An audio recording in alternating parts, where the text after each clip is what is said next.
చాలా సంతోషం అన్న. Thank you brother. మిమ్మల్ని ఈ విధంగా ఇక్కడ మరొకసారి మరలా ఇలాంటి ఒక వేదిక మీద కలుసుకోవడం చాలా సంతోషంగా ఉంది, చాలా ఆనందంగా ఉంది. ఈరోజు ఈ డిస్కషన్ ద్వారా మీ నుండి చాలా లోతైన విషయాలు, అలాగే వారి యొక్క భయభ్రాంతులు, ఏవైతే భయభ్రాంతులకు గురవుతున్నారో వాటి నుంచి విడుదల పొందే విషయాలు మీ నుంచి రావాలని, అలాగే మనం చక్కటి విషయాల మీద వాళ్ళకి అవగాహన కల్పించాలనే ఆశతో ఇది ఏర్పాటు చేసాం. దానికి మీరు అంగీకరించడం, ఇక్కడ వరకు రావడం చాలా సంతోషం. ఫస్ట్ ఆఫ్ ఆల్ మీకు నేను ప్రభువునందు కృతజ్ఞతలు తెలియజేస్తున్నాను. ఇక ప్రారంభిద్దాం. Thank you very much brother. Thank you very much for the invitation. నాకు స్వాగతాన్ని పలికి మీరందరూ కూడా మంచి వార్మ్ వెల్కమ్ నాకు ఇచ్చినందుకు చాలా సంతోషం. రాగానే కాంతికల గారు నాకు మంచి బుల్లెట్ కాఫీ ఇచ్చింది. దాంతో నిద్ర మొత్తం ఎగిరిపోయింది. అంటే కూర్చొని మాట్లాడేటప్పుడు నిద్ర వస్తుందేమో అనుకున్నాను. బుల్లెట్ కాఫీతో ఆమె నిద్ర. మీరు అలాంటివి చెప్తే ఇప్పుడు వాళ్ళు కూడా బుల్లెట్ కాఫీ అడుగుతారు. అంటే రెసిపీ కావాలి అంటే తర్వాత రావాలి, దానికి ఛార్జ్ చేస్తాం. నేను కాదు, ఆమె. ఇకపోతే ఇంతకుముందు నేను రాగానే మేలు చేయక నీవు ఉండలేవయ్యా అనే పాట పాడారు. అమ్మ చాలా థ్యాంక్ యూ వెరీ మచ్, చాలా చక్కగా పాట పాడావు. ఇంతకు చంద్రకళ గారు లాస్ట్ టైం వచ్చినప్పుడు మిమ్మల్ని ఇలాగే అభినందించాను. అంటే నా ముందు ఎవరు పాట పాడితే వాళ్ళు అభినందిస్తాను, అది గ్యారంటీ. అందులో మీరు చాలా బాగా పాడారు. ప్రభుని నిజంగా స్తుతించినందుకు కృతజ్ఞతలు. కూర్చోండి ప్లీజ్.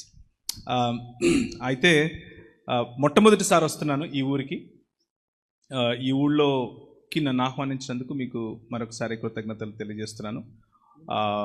ఇంతవరకు ప్రార్థించినట్లుగానే మా అమ్మగారికి ఆరోగ్యం బాగాలేదు. నిన్న హార్ట్ కొంచెం ఎమర్జెన్సీకి తీసుకెళ్లాల్సి వచ్చింది, ఆమె హృదయం విషయంలో, అంటే గుండె విషయంలో. దయచేసి మీరు ఈరోజు రేపు గుర్తున్నంత వరకు ఆమె గురించి ప్రార్థన చేయండి ప్లీజ్. రెడీ, స్టార్ట్ చేద్దాం.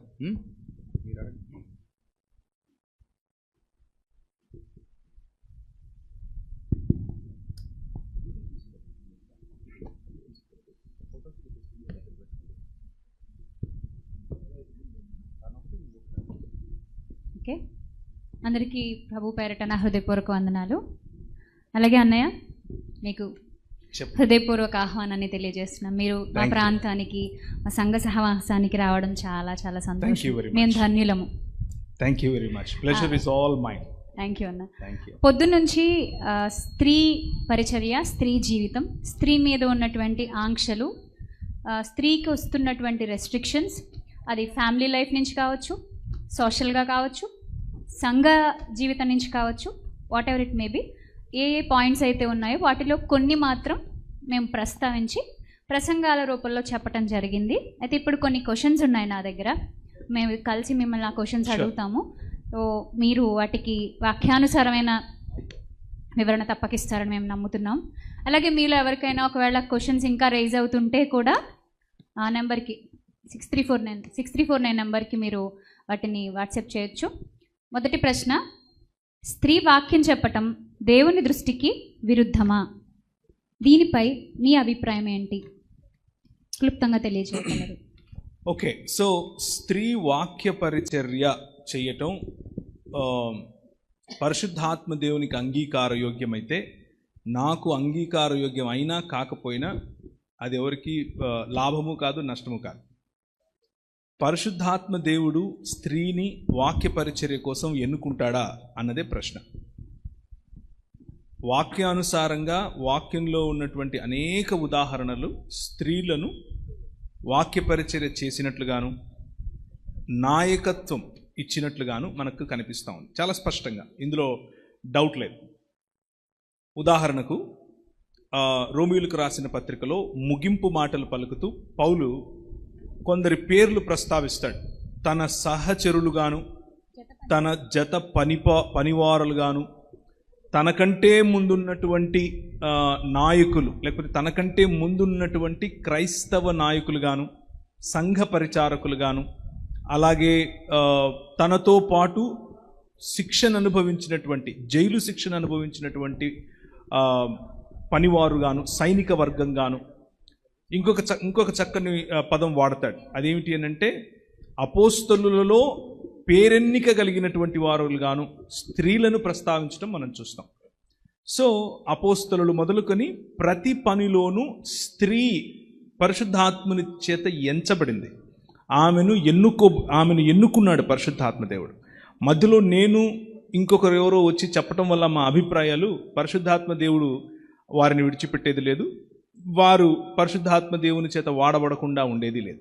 ఇకపోతే సంఘ క్రమంలో చాలామందికి క్రైస్తవ ఇళ్లల్లో స్త్రీలు బోధించవచ్చు, పిల్లల దగ్గర స్త్రీలు బోధించవచ్చు, స్త్రీల దగ్గర స్త్రీలు బోధించవచ్చు. కానీ పురుషులు, స్త్రీలు, పిల్లలు కలిసి ఉన్న చోట పురుషులు మాత్రమే బోధించాలి అన్న ఒక రకమైన మానసికత ఉంటుంది. దానికి గల కారణం ఏమిటి అని అంటే ప్రైమరీగా 2 టెక్స్ట్స్. ఒకటి 1 తిమోతిలో ఉన్నది, రెండవది 1 కొరింథీయులకు రాసిన పత్రికలో ఉన్నది.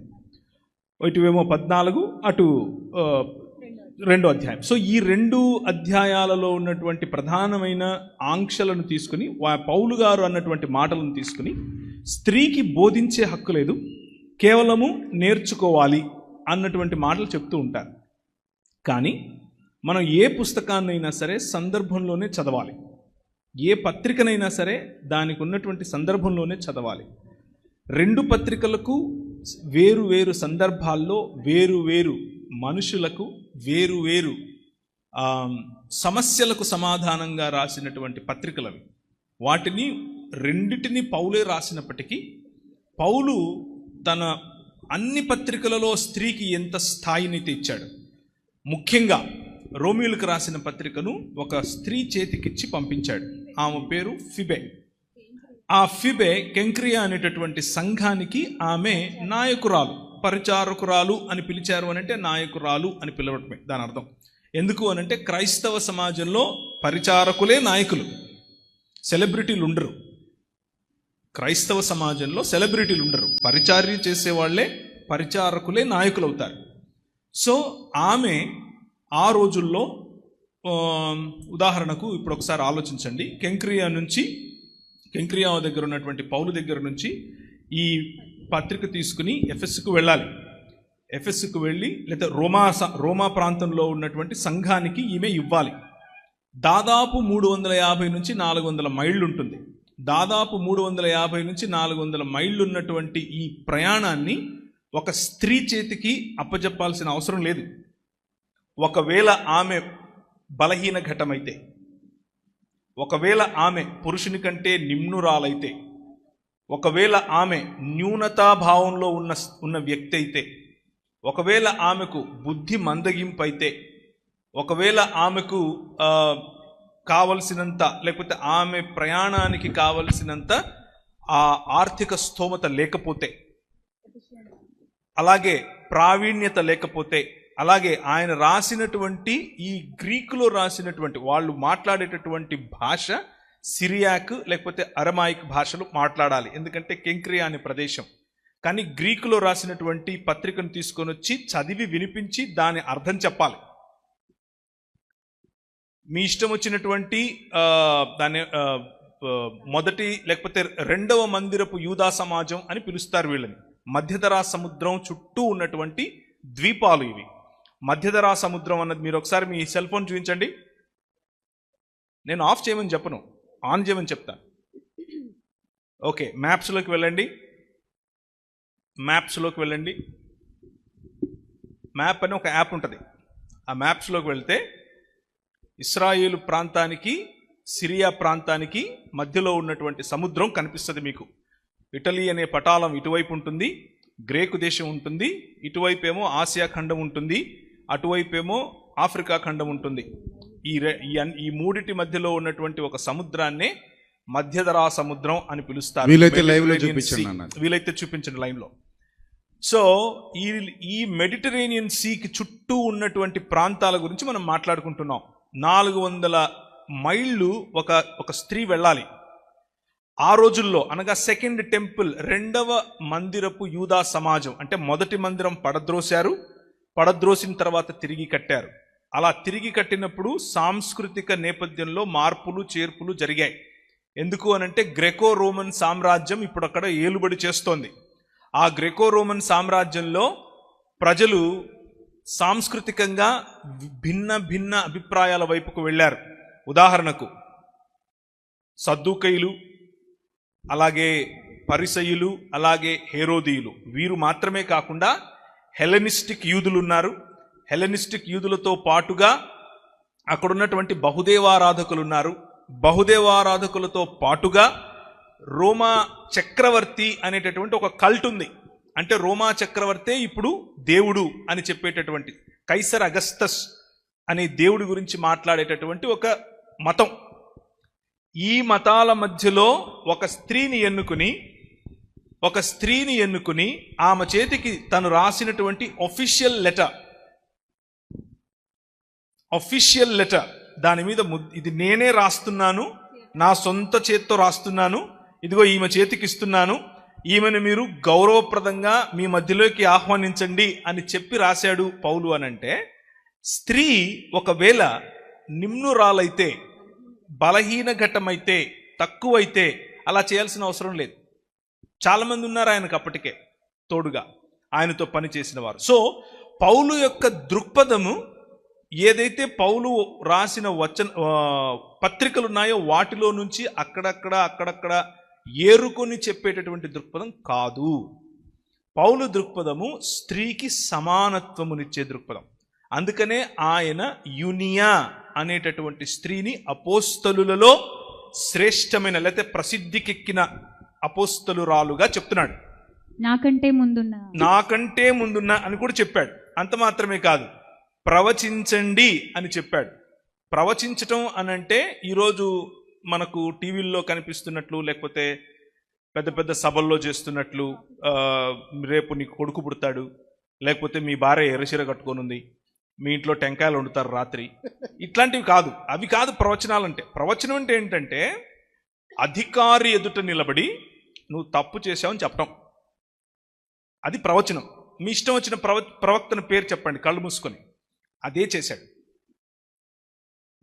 అధికారము కలిగినటువంటి వ్యక్తి.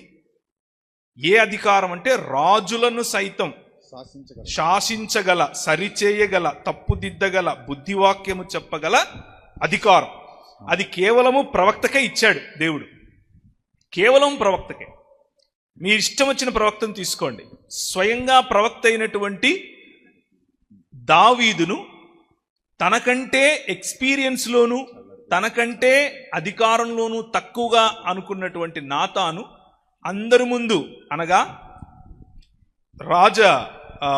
దాన్ని ఏమంటారు, కోఠి జరుగుతోంది, ఆ కోఠీలో అందరూ కూర్చున్నారు, ఆయుధదారులు రాజు పక్కన నిలబడుకున్నాడు, కానీ ఈయన వచ్చి పోతావరాను అని చెప్పాడు. That is a profit. అది ప్రవక్త అంటే. పరిశుద్ధాత్మ దేవుడు అభిషేకించిన వారు ప్రవక్తలుగా అయ్యారు. మీ ఇష్టం వచ్చిన ప్రవక్తను తీసుకోండి బైబిల్లో. This is the principle. ఇదే ప్రిన్సిపల్. ప్రవక్త వెళ్ళి అభిషేకిస్తే రాజు అవుతాడు. అప్పుడు పరిశుద్ధాత్ముడు ఆయనను అభిషేకిస్తాడు. ప్రవక్తను పరిశుద్ధాత్ముడు అభిషేకిస్తే ప్రవక్త అవుతాడు. సమూయేలు అదే, యెషయా అదే, ఇర్మియా అదే. మీ ఇష్టం వచ్చిన ప్రవక్తను తీసుకోండి. ఓకే. సో 2వ అధ్యాయము ఆ అపోస్తలుల కార్యంలో మొదలుకొని పరిశుద్ధాత్మ దేవుడు దిగి వచ్చినప్పుడు మీ పిల్లలు, మీ కన్యకలు ప్రవచిస్తారు అని చెప్పినప్పుడు పౌలు అదే మాటలను తీసుకొని 3 రకాలుగా ఏదైతే ఇశ్రాయేలీలు తమను తామును సుపీరియర్ అనుకుంటున్నారో, మొదటిది నేను స్త్రీని కాదు, 2వది నేను అన్యులలో చేరిన పాపిని కాదు, 3వది నేను స్లేవ్ అంటే బానిసను కాదు అని ఏదైతే అనుకుంటున్నారో ఆ 3టిని తీసుకుని ఇప్పుడు క్రీస్తు యేసునందు అబ్రహాముకు చేసినటువంటి ఈ గొప్ప, లేకపోతే అబ్రహాముకు ఇచ్చినటువంటి ఈ వాగ్దానం. ఏంటి ఆ వాగ్దానం అనంటే, ప్రపంచములను నీ ద్వారా ఆశీర్వదిస్తాను, ప్రపంచములను నీ ద్వారా తిరిగి నా సామ్రాజ్యముగా, నా రాజ్యముగా, నా కుటుంబముగా చేసుకుంటాను అని చెప్పిన ఆ వాగ్దానము యొక్క ఎయిర్స్ అంటే వారసులు ఇప్పుడు కేవలం యూదులు కాదు, ఇప్పుడు కేవలం యూదులలో ఉన్న పరిసయ్యులు కాదు, ఇప్పుడు కేవలం యూదులలో ఉన్న పురుషులు కాదు. ఎందుకు అనంటే ఆ రోజున్న సంస్కృతిలో వారసత్వం పురుషునికి మాత్రమే, స్త్రీకి రాదు. వారసత్వము పురుషునికి మాత్రమే. ధర్మశాస్త్రం ప్రకారం ఉన్నది వంతు వేరు. వారసత్వము పేరు పురుషునికి మాత్రమే. కానీ పౌలు ఈ మూడిటి వారసత్వం ఇప్పటికీ బానిసకు రాదు, స్త్రీకి రాదు, అన్యుడికి రాదు. కానీ ఆయన అంటున్నాడు ఇప్పుడు వారసత్వము, ఇప్పుడు అబ్రహాము యొక్క వాగ్దానానికి సంబంధించిన వారసత్వంలో స్త్రీ ఉంది. ఇప్పుడు స్త్రీ అని పురుషుడని తేడా లేదు. ఇప్పుడు యూదుడని గ్రీసు దేశస్థుడని తేడా లేదు. ఇప్పుడు దాసుడని స్వతంత్రుడని తేడా లేదు. ఇది పౌలు ఆలోచన. ఈ పౌలు ఆలోచనలో మిగిలినవన్నీ కూడా ఇంటర్ప్రెట్ చేయాలి.